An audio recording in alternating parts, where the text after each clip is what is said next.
27واں باب۔ کل کی بابت گھمنڈ نہ کر، کیونکہ تو نہیں جانتا کہ ایک ہی دن میں کیا ہوگا۔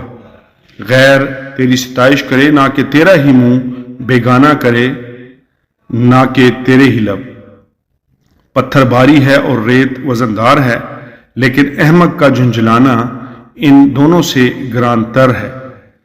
غضب سخت بے رحمی اور قہر سیلاب ہے، لیکن حسد کے سامنے کون کھڑا رہ سکتا ہے۔ چھپی محبت سے کھلی ملامت بہتر ہے۔ جو زخم دوست کے ہاتھ سے لگیں پروفا ہیں، لیکن دشمن کے بوسے با افراد ہیں۔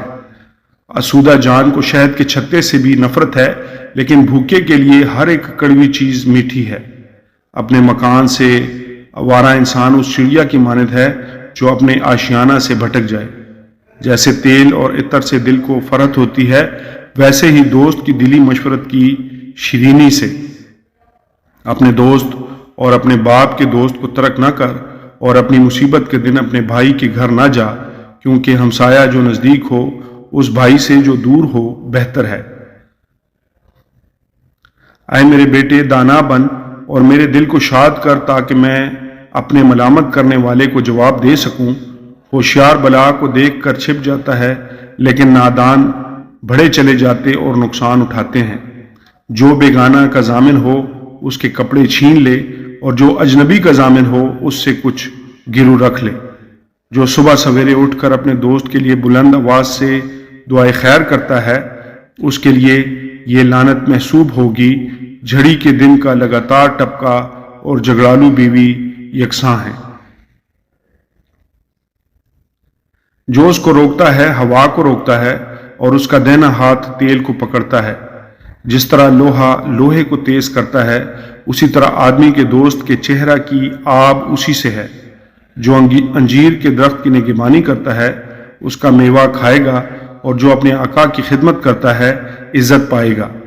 جس طرح پانی میں چہرہ چہرہ سے مشابہ ہے، اسی طرح آدمی کا دل آدمی سے۔ جس طرح پاتال اور ہلاکت کو آسودگی نہیں، اسی طرح انسان کی آنکھیں سیر نہیں ہوتی۔ جیسے چاندی کے لیے کھٹالی اور سونے کے لیے بھٹی ہے، ویسے ہی آدمی کے لیے اس کی ستائش ہے۔ اگرچہ تو احمق کو اناج کے ساتھ اکھلی میں ڈال کر موصل سے کوٹے، تو بھی اس کی حماقت اس سے کبھی جدا نہ ہوگی۔ اپنے ریوڑوں کا حال دریافت کرنے میں دل لگا، اور اپنے گلوں کو اچھی طرح سے دیکھ، کیونکہ دولت سدا نہیں رہتی، اور کیا تجوری پشت در پشت قائم رہتی ہے۔ سوکھی گھاس جمع کی جاتی ہے، پھر سبزہ نمایاں ہوتا ہے، اور پہاڑوں پر سے چارہ کاٹ کر فراہم کیا جاتا ہے۔ برے تیری پوشش کے لیے ہیں، اور بکریاں تیرے میدانوں کی قیمت ہیں، اور بکریوں کا دودھ تیری اور تیرے خاندان کی خوراک اور تیری لونڈیوں کی گزران کے لیے کافی ہے۔ خداوند کے پاک کلام کے پڑھے اور سنے جانے پر اس کی خاص برکت ہو۔ خداوند کا شکر ہو، آمین۔